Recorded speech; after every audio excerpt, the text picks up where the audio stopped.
Hello everyone, this is Current Entrepreneur in a video that is more than likely going to be demonetized. So, I'm just going to state up front, if you appreciate that I take time to make videos like these, Patreon support would definitely be helpful because Lord knows I am not making any money on videos like this. But I guess we need to talk about it. We have talked a few times, I should say, about how false sexual assault and rape charges against drivers is unfortunately way more common than it should be, and how drivers can lose their job and thus their livelihood even if the claim isn't true, and that is why it is always important to have a dash cam. What is problematic, though, is that while this is a common occurrence, it is unfortunately also a common occurrence for Uber to hear about sexual assault charges and not do anything. Now, I know people don't like it when I read from articles. I got a comment on that recently. But we need to make sure this is not taken out of context. So, according to The Guardian, Uber has been accused by police of allowing a driver who sexually assaulted a passenger to strike again by not reporting the attack along with other serious crimes. In a strongly worded letter, Insip Neil Billany of the Metropolitan Police's taxi and private hire team suggested the company was putting concerns for its reputation over public safety.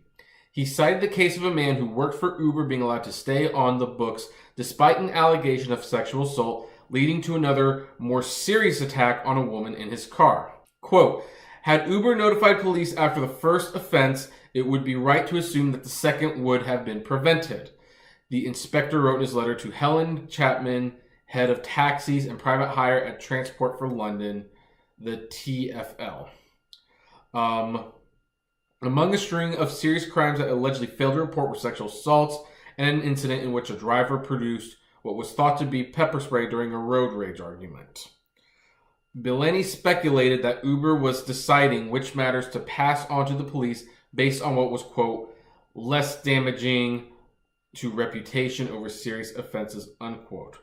He said Uber's policy of logging the criminal complaints was TfL and said had prompted delays of up to 7 months before they were investigated by offers.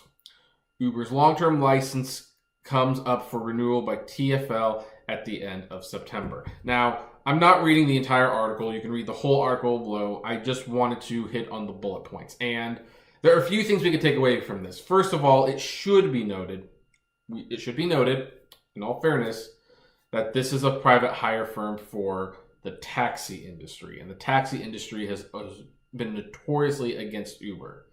This organization is probably not against Uber based on the fact that they allowed Uber to join and even gave him a license.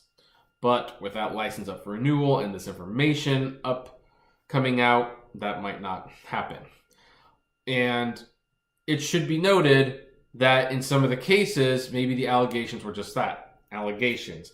And that's why it really is very wise for drivers to have dash cams. And unfortunately, it very well could have been that a serious crime was reported. The driver was able to prove that they didn't do anything. And then when he or she got away with it, it's most likely a he. Then maybe they decide to actually do a serious crime. I mean, you never know what people are thinking, and anything is possible. But I also wouldn't put it past Uber to not report certain incidents because of reputation. And this is just because even before all the bad publicity, Uber's biggest concern and biggest problem was selling Uber to the public. How do you sell people to the public that it's safe to call a stranger, get in their car, and have them take you somewhere? How can you guarantee that? And the thing is, you really can't, but that's why the star grade system is so extremely sensitive. That's why nothing under 5 stars is good in Uber's eyes, because it was based on a system that, hey, we will only hire and keep the highest rated drivers available. If they're not hitting 5 stars, they're not driving for Uber, and that was a very compelling way to convince people to get in strangers' cars. Lord knows, I wondered how people were going to actually trust me when I first started driving Uber. And you know, I was picking up strangers. It's like, how do people? But people commented I had 5 stars, and that was, and people still comment, oh, you have 4.8. That's pretty good, right? It's like, yeah, it's pretty good. I'd like a better for 4.9, but you know, I'm appreciative of that.